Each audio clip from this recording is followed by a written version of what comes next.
네, 안녕하세요. 무형글로벌입니다. 오늘은 베트남에서 후보 안 되고 정착하는 방법에 대해서 한번 말씀드려보도록 하겠습니다. 베트남에 오셔서 많은 분들이 6개월이나 1년 만에 계획하시던 사업을 접고 돌아가시는 경우가 많이 있습니다. 그거는 이제 베트남에 대해서 잘 모르고 사업을 빨리 시작하셨다가 실패 보는 경우가 많은데요. 그냥 사업을 접고 돌아가시는 게 아니라 또 큰 손해를 보고 돌아가시는 경우가 많습니다. 한국으로. 그래서 오늘은 이런 방법들을 쓰면 실패할 확률을 조금 줄일 수 있다. 어떤 방법이 줄일 수 있는, 실패를 줄일 수 있는 방법인지에 대해서 한번 말씀드려 보도록 하겠습니다. 네, 첫 번째는요, 충분한 적응 기간을 가져라입니다. 어느 정도가 충분한 기간이냐면요, 제가 생각하기에는 한 1년 정도 시간적 여유가 있다면 1년 정도는 여기를 관찰하는 게 먼 시간을 오래 여기 계시고 사업을 하실 거라면 헛된 기간이 아닐 겁니다. 1년 정도, 여기가 우리나라처럼 뚜렷한 사계절이 없지만은 그래도 지역마다, 베트남의 지역마다 계절이 있습니다. 그 계절에 따라 어떻게 바뀌는지도 봐야 되고, 또는 환경은 어떻게 되고, 특히 이 나라 사람들은 어떤지, 그 다음 또 사업하시려고 하는 장소가 어떤 시장성이 있는지, 어떤 사람들이 주로 왔다 갔다 하는지, 또 우리 한국처럼 꼭 길목이란데 좋은 길목이 필요한지 안 한지 이런 데 대해서 아시려고 한다면 한 1년 정도는 오셔서 여기서 살아보셔야 됩니다. 한국에서 왔다 갔다 하시게 되면 몇 개월은 한국이고 몇 개월은 이제 여기 베트남에 있고 이러다 보면 제대로 파악이 안 됩니다. 되도록이면 주로 그 기간에 베트남에 많이 계시면서 베트남의 이런 부분들을 직접 체험하시고 몸소 경험하시게 되면 그런 실패를 줄일 수 있을 겁니다. 자, 두 번째는요, 같은 업종을 하려고 하는, 어떤 업종을 하려고 한다면 여기에서 미리 하고 있는 선배들을 찾아가서 한번 조언도 들어보고 어떻게 사업을 시작했는지, 규모는 얼마나 되는지, 또는 초기 투자 비용은 얼마나 드는지, 또 수익은 얼마나 내고 있는지 이런 거에 대해서 이렇게 많이 물어보시는 게 맞을 것 같습니다. 그리고 베트남 사람이 비슷한 사업을 하고 있다라고 하면 그 사람들은 어느 정도 비용을 들여서 그 사업을 시작하는지, 또 직원은 얼마나 두고, 또 영업 시간은 어떻게 되고, 이런 많은 부분들을 하려고 하는 업종들이, 생각하시는 업종이 있다고 하면은 기존에 하고 있는 사업자들을 찾아가서 많이 질문도 하고 알아내는 게 필요할 거라고 봅니다. 한국에서 생각하시는 대로 여기에 와서도 사람들은 다 똑같다라고 생각하시고 시작하시는 분들이 많으신데요. 그런 경우 빠른 실패를 경험하게 됩니다. 분명히 여기는 좀 다른 니즈를 가진 사람들이 많고 확실히 한국하고는 다른 시장입니다. 그래서 그런 부분들을 제대로 파악하기 위해서는 이제 사업을 하시려는 그런 분야에 미리 오셔가지고 사업을 하시는 분들을 찾아보시게 되면 큰 도움이 될 거라고 저는 생각을 합니다. 자, 세 번째는요, 이 나라에서 있으려고 하면 비자가 큰 문제입니다. 그런데 그 비자 문제를 오기 전에 해결하시려고 하시는 분들이 많은데요. 그러면 또 위험성이 따를 수 있고 비용이 많이 들 수도 있습니다. 여기에 아랍으로 오는 기간 동안에는 그냥 짧은 관광 비자나 아니면 DM 비자라고 있습니다. 그런 짧은 비자를 통해서 여기에 오셔서 연장하시거나 아니면 이렇게 자주 들어왔다 나갔다 하시면서 짧은 비자로 있다가 어느 비자가 적당한지, 어떻게 비자를 여기에 있는 사람은 얻고 있는지 이런 것들을 자세히 알아보고 나서 비자를 얻으시는 게 아마 더 효과적이고 또 알맞은 비자를 얻게 될 겁니다.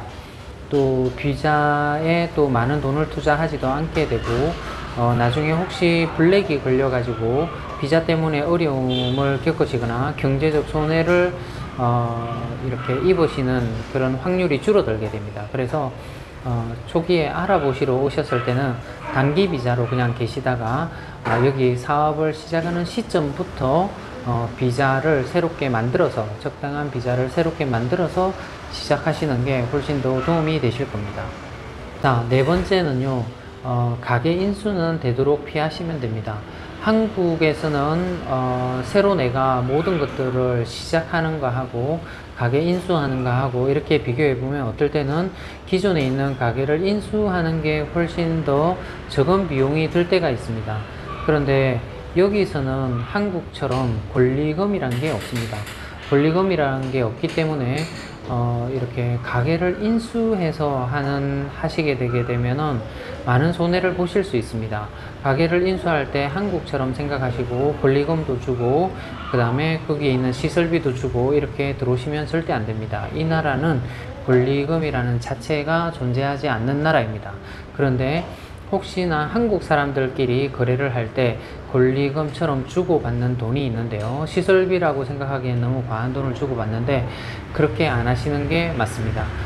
혹시나 그 점 가게가 너무 잘 돼서 그 돈을 주고도 충분히 이익이 될 거라고 생각을 하시는데 그런데 막상 시작하시게 되면 이 직원들이나 또는 여기 뭐 식당업을 한다 그러면 주방장이나 이런 친구들을 실제로 컨트롤 하기가 쉽지 않습니다. 전주인처럼. 그래서 많은 분들이 오셔서 기존의 가게들을 인수하시고 또는 인수하실 때 큰 돈을 쓰시고 하셔가지고 큰 손해를 단기간에 보시고 이렇게 나가시는 분들을 상당히 많이 봤습니다. 그래서 절대 새롭게 시작하는 게 베트남에서는 낫지 기존에 하고 있는 가게들을 인수하시거나 하게 되면은 아마 또 큰 손해를 보는 계기가 될 수도 있을 겁니다.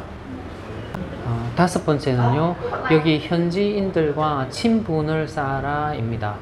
현지에서 사업을 하려고 하면요, 어떤 형태로든 믿을 만한 현지인이 필요합니다. 내가 어떤 것을 명의가 필요하다든지 아니면 또 명의가 필요 없이 외국인 투자 방식으로 한다고 하더라도 또 직원을 쓰면서 어떤 물건 구매나 이런 것들을 할 때 잘 모르는 사람을 통해서 하게 되면은 많은 커미션을 지불할 수 있습니다.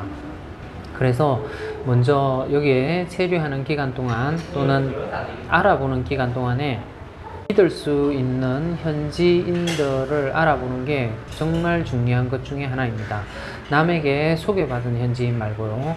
직접 이제 친분을 쌓고 한 현지인들이 반드시 사업을 하시려면 필요합니다.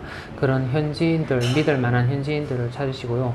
여기에서는 남자애들보다는 남자들보다는 여자가 조금 더 믿을 만합니다. 네, 사람에 따라 물론 다릅니다. 하지만 여기에 베트남 남자들은 조금 확률상으로 좀 믿을 친구들이 많이 없다고 보시면 됩니다. 그러니까 되도록이면 현지인을 알아볼 때 믿을 만한 여자 친구들을 찾아보는 게 더 도움이 될 겁니다.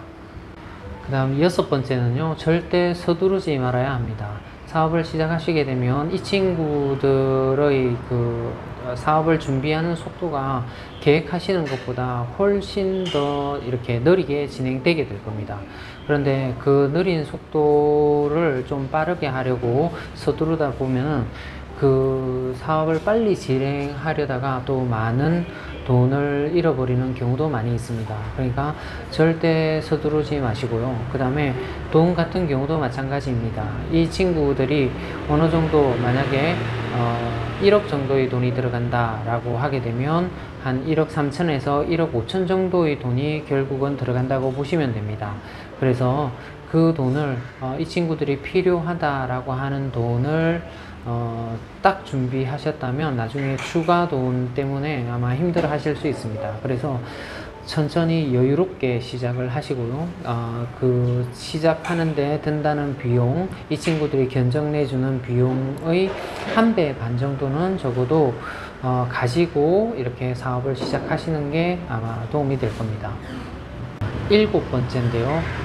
동업하지 마라입니다. 물론 한국에서도 사업을 시작할 때 동업하는 게 쉽지 않을 겁니다. 그런데 특히 외국에서는요, 동업을 하면서 많은 손해를 보고 또는 사업이 깨어지고 하는 경우를 너무나도 많이 봤습니다. 그러니까 동업을 시작할 때는 좋은 의도이고 친분이 있고 좋은 사람처럼 이렇게 보여서 동업을 시작하지만은 동업을 시작하고 나서는 반드시 힘든 결말을 보게 되는 경우가 너무나 많습니다. 그러니까 해외에서는 더더군다나 동업을 하시지 않는 게 낫습니다. 그리고 돈만 투자해서 아는 사람에게 사업을 맡겨 놓는 것도 하지 않으시는 게 맞습니다. 이것을 여기에서 해외에서의 사업이 한국보다 성공하기가 더 어렵다고 보시면 됩니다. 그런데 나의 돈이 아닌데 남의 돈을 가지고 내가 사업을 성공을 해보겠다, 이게 잘 안 됩니다. 그러니까 혹시나 이제 여기에 못 들으시거나 아니면 시간을 많이 투자하시지 못한다고 해서 아는 지인에게 돈을 대어주고 네가 한번 사업을 해봐라 라고 해서 사업을 시작하신 분들 대부분이 돈을 그냥 잃어버린 경우가 정말 많습니다. 그러니까 돈만 투자하는 경우는 많이 줄이시기 바랍니다. 되도록이면 하지 않는 게 저는 낫다고 봅니다. 그래서 사업을 하실 때 동업을 하지 마시고 힘드시더라도 잘 모르시더라도 천천히 배워 가셔가지고 직접 내가 알아서 하게 되면 그 실패한 경험이 나의 시행착오로 다가와서 좀 더 좋은 다음의 첫 번째 사업을 실패하더라도 다음의 사업은 성공하는데 도움이 될 수 있을 겁니다. 자, 오늘은 제가 베트남에서 정착을 할 때 이렇게 하지 마라에 대해서 말씀을 드렸습니다. 제가 이렇게 말씀드리는 부분들을 하시면서도 돈을 많이 버시는 분들도 실제로 계시겠죠, 그죠? 하지만 제가 말씀드린 부분들을 되도록이면 좀 피하시게 되면은 실패할 확률이 조금 줄어들 겁니다. 그러니까 여기 오셔서 정착하시거나 사업을 하시려고 하시는 분들은 제가 말씀드린 부분들을 한번 체크를 해 보시는 것도 사업을 시작하시는데 큰 도움이 될 거라고 생각을 합니다. 오늘도 시청해 주셔서 대단히 감사합니다.